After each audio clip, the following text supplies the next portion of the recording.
ito pala yung kaganapan ng birthday ni Susan. Happy birthday, Susan and Rubian. Ayan guys, ang saya, ang ganda ng batang ito. Oh.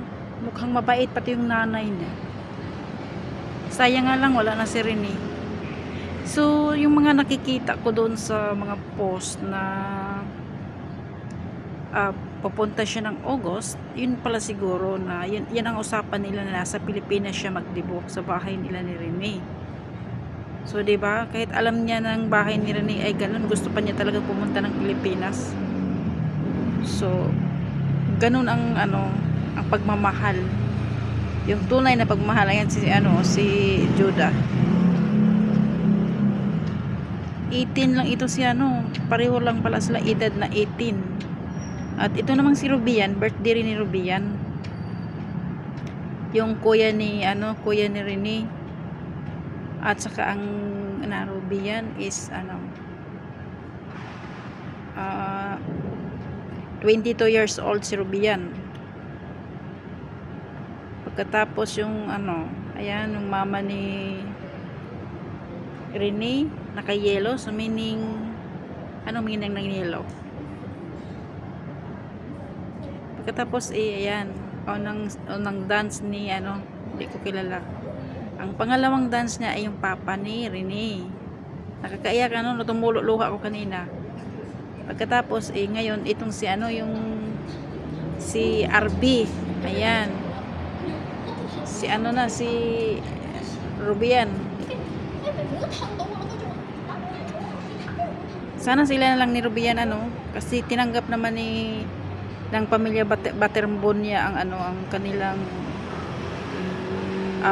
si Susan na membro ng pamilya. Nagmama na nga pinagmama na nga ni si Susan. Ayan. Happy birthday, Susan. Ang bait mong bata. Pareho tayo ng favorite color. Ayan si Rubian at saka si Susan. Ayan, nagdance sila. Ayan. Temporaring naging masaya ang mama ni Rene, pero pagkatapos niyan iiyak na naman yan kasi babalik na sa Brunei. Uy, alam mo pala yung Brunei, yung bigawan, nakaapak na ako dyan sa Brunei na yan kasi nang papunta akong Saudi Arabia. Ayan si Rubian, mabait na bata ditong si Rubian kaya yun nga lang, nakakalungkot yung birthday niya, 18th birthday niya. Ayan si Rubian, bagay din silang dalawa, pareho matangkad. Ayan, o diba? So sinadya kong tanggalin guys yung sorry na nagigiinan ako ito, i-upload ko ulit kasi sinubaybayan ko sila, isa akong fan sa mga batang ito. Pero nung una pa lang, hindi ko talaga kilala si Rene. Promise, hindi ko siya kilala. Ang laki ng impact ni Rene sa buhay ko. Hindi ko siya kilala, pero bakit umiiyak ako? Totoo lang. Sa totoo talaga. Promise. Yung mama ni Rene umiiyak pa rin. Parang tinuturing natin niya talagang anak. Yung luha niya ay luha ng panghihinayang.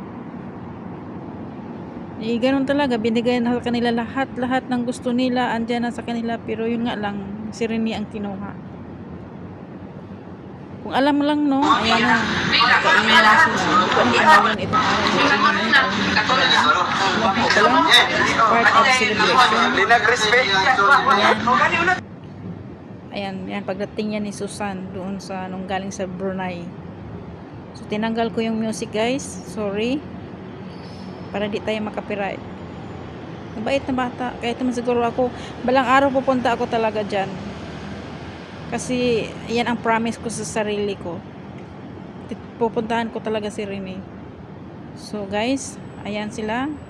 Nagtagpo sila ni Susan pero hindi tinadhana. Rene and Susan pinagtagpo pero hindi tinadhana. Sayang.